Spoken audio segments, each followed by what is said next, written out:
그렇게 정전이 일어났고 우리들 모두는 정말 완전히 반쯤 미친 상태로 공포에 질려 있었습니다. 그래도 어느 정도 시간이 지나 남자들은 라이터를 켜고 누나들과 저를 진정시켰습니다. 어떻게 일어나서 차단기 쪽으로 가야 하는데 일단 진정을 해야 했기에 우리들은 서로를 진정시키기 바빴죠.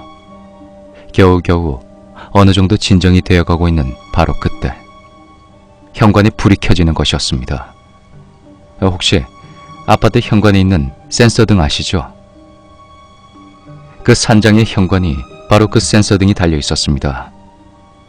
하지만 지금은 정전이 되어서 모두가 혼비백산의 공포에 질려 있을 때 겨우겨우 진정되어 가고 있던 바로 그때 그 현관에 불이 켜지는 것이었죠. 정말 숨이 막혀 죽을 지경이었습니다. 솔직히 이런 경험 해보신 분들이 몇 분이나 계실지 모르겠지만 정말 극한의 공포 상태가 오면 소리도 지를 수 없고 그저 멍하니 부들부들 떠는 것 말고는 할 수 있는 일이 없습니다. 바로 그때가 거기에 있었던 9명 모두가 그런 상태였죠. 그저 켜져 있는 현관을 응시하며 우리 9명은 마치 약속이나 한 듯이 모두 침묵을 지키며 현관을 응시하고 있었습니다. 그리고 잠시 후 센서등은 꺼졌습니다. 그리고 우리 9명은 그저 암흑 속에서 이젠 라이터를 켤 생각도 못하고 그저 소리 없이 흐느끼며 서로를 부둥켜 안고 부들부들 떨고만 있었습니다. 그리고 다시 얼마의 시간이 흘렀을까요? 정말 1분? 아니 2분? 하지만 제가 느끼는 그 짧은 순간은 마치 10시간 이상의 시간차로 느껴지고 있었습니다. 다시 그 센서등이 켜지는 순간 그 밑에는 하얀 원피스를 입은 긴 머리를 가진 여자가 서 있었습니다. 얼굴은 생각도 나지 않는군요.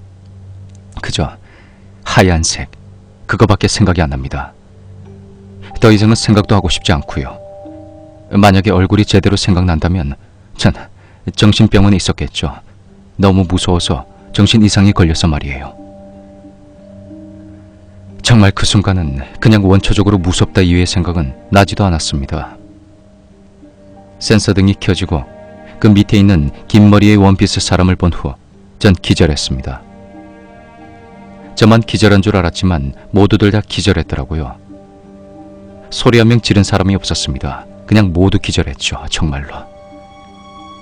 만약 센서등 밑에 귀신을 처음 봤다면 우리 모두 소리를 지르며 난리 발광을 했겠지만 그전엔 창문으로 인한 공포감과 그 후에 정전으로 인한 공포감으로 우리 모두는 이미 정신이 약해질 대로 약해져 있는 상태였고 그래서 마지막에 그 귀신을 보는 순간 이겨내지 못하고 모두 기절한 것이 아닌가 나중에 생각이 듭니다.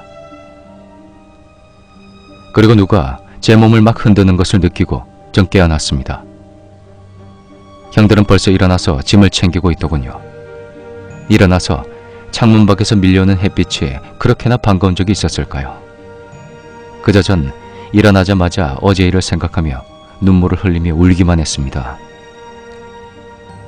8시 정도의 시간이었던 걸로 기억되네요. 일어나자마자 우린 미친 듯이 짐을 챙기기 시작했고 바로 산을 내려와야 했습니다.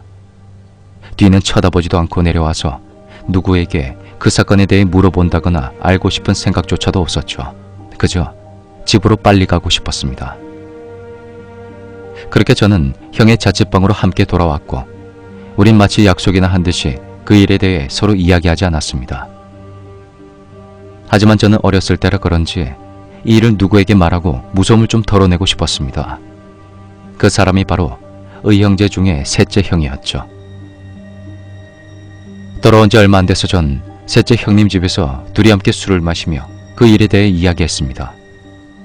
제가 말발이 좀 있는 놈이라 거의 셋째 형도 이야기만 듣고도 거의 질질 싸더군요.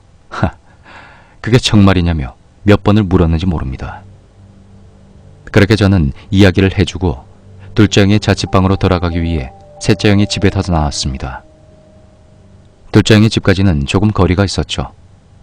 하지만 저의 이 경험담은 여기서 끝이 아닙니다. 이제부터 시작이죠. 1km도 되지 않는 둘째 형의 집까지 가는 순간 저에게 일어난 일은 정말 지리산에서 일어났던 일들은 정말 전설의 고향과 주원의 차이라고나 할까요?